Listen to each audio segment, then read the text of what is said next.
അയ്യപ്പൻകോവിൽ പഞ്ചായത്ത് വായനശാലയും Marykulam saint Mary's NSS യൂണിറ്റും സംയുക്തമായി വായനാ ദിനാചരണം സംഘടിപ്പിച്ചു.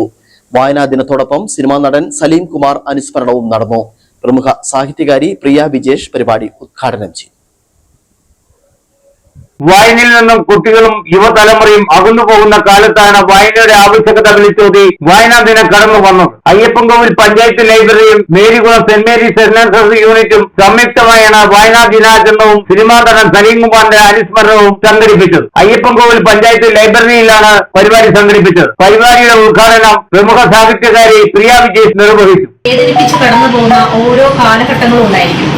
അതായത് സലീം കുമാർ എന്ന മഹാനടൻ സിനിമയിലേക്ക് എത്തിയത് ഒരു പ്രശസ്തനായ അച്ഛന്റെ അല്ലെ അമ്മയുടെ മകനായതുകൊണ്ടല്ല. അവരെങ്ങനെ എത്തി എന്ന് വെച്ചാൽ അദ്ദേഹത്തിന്റെ ഒരു സ്വപ്നമായിരുന്നു. നമ്മുടെ കലാഭമണി കണ്ട ഒരു സ്വപ്നമുണ്ട്. അദ്ദേഹം ഒരു സാധാരണക്കാരനായിരുന്നു. അതുപോലെ തന്നെയാണ് സലീം കുമാർ.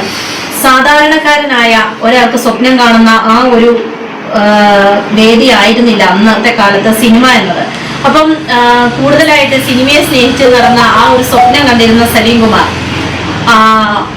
നിരവധിയായി ഇങ്ങനെ ഓരോരുത്തരോടും മുന്നിൽ ചെന്നിട്ട് എനിക്കൊരു ചെറിയ വേഷം തരുമോ, ഞാൻ നല്ല കോമഡിയനാണ്, എനിക്ക് നന്നായി സംസാരിക്കാൻ അറിയാമെന്ന് നിരവധി വേദികളിൽ അദ്ദേഹം കടന്നുകൂടി. പക്ഷെ ഒരിക്കൽ പോലും അദ്ദേഹത്തിന്റെ ആ ഒരു സൗന്ദര്യ സങ്കല്പമുണ്ട്. ഇപ്പൊ നമ്മളൊരു എന്താ പറയുന്ന ഒരു ചെറുക്കം വന്നു കഴിഞ്ഞാൽ ചെറുക്കന്റെ ആദ്യം എന്താ നോക്കുക, അവന് വിദ്യാഭ്യാസം ഉള്ളതാണോ നോക്കുക, മൊത്തത്തിൽ ടോട്ടൽ എങ്ങനെയുണ്ട് എന്ന് നോക്കും അല്ലെ. അതുപോലെ തന്നെയായിരുന്നു അദ്ദേഹത്തിന്റെ ആ ഒരു സൗന്ദര്യമില്ലായ്മ അദ്ദേഹത്തെ ഒരുപാട് ബാക്കിലേക്ക് പിന്തള്ളപ്പെട്ട ഒരു വ്യക്തിയായിരുന്നു സലീം കുമാർ.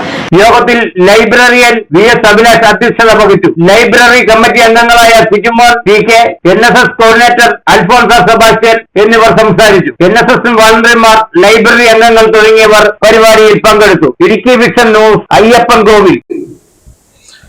മറ്റു വാർത്തകളിലേക്ക് വരാം. ഇടവേള.